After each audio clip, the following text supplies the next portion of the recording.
নমস্কাৰ বন্ধু বান্ধৱীসকল, মই আজি কেক এটা বনাব লৈছোঁ। কেকটো এনেকৈ কি ধুনীয়া চফ্ট হৈছে দেখিছেনে? এনেকৈ দুটা লেয়াৰত কাটি ল'ম চেকুখনে। মই তলত কাঁহীখন পাই লৈছোঁ, পিছলি গৈছে দেই কাঁহীখন।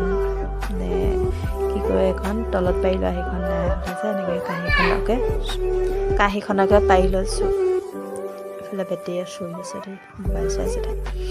এনেকৈ ধুনীয়াকৈ কাটি লৈছোঁ। কাঁহীখন পিছলি পৰিছে দেই।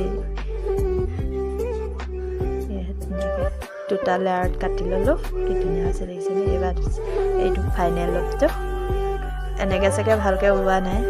আজি কাৰ কাৰণেনো কেকটো বনাইছোঁ, ভিডিঅ'টো শেষলৈকে চাব, তেতিয়া জানি যাব, গম পাই যাব আচলতে কাৰ কাৰণেনো কেকটো বনাইছোঁ। ইয়াত দেখিছেনে? আচলতে মোবাইলত এনেকৈ দেখুৱাটো চাগে ভালকৈ নাই ওলোৱা। ইয়াত ফটো কৰি মাৰিলোঁ। ইয়াত সম্পূৰ্ণ ৰূপটো এই গুটিটো নাই হ'লে মানে অৰ্ডাৰ দিছিলোঁ ফ্লিপকাৰ্টত, একদম যে লেখত পাই বুলি অৰ্ডাৰ। ইয়াত ধুনীয়াকৈ হেপী বাৰ্থডে। ইয়াত কেক লৈ এবাৰ ঘৰ পালোহি। ভতিজা দুটাই, সিহঁতি আগৰ পৰাই বহুত হেঁপাহ কৰে দেই কেক খাবলৈ। আজি পিছে হেঁপাহ পূৰা কেক খাইছে সিহঁতি। এয়া মোৰ ভাইটি হয়, ভাইটিয়ে আজি হেপী বাৰ্থডে আছে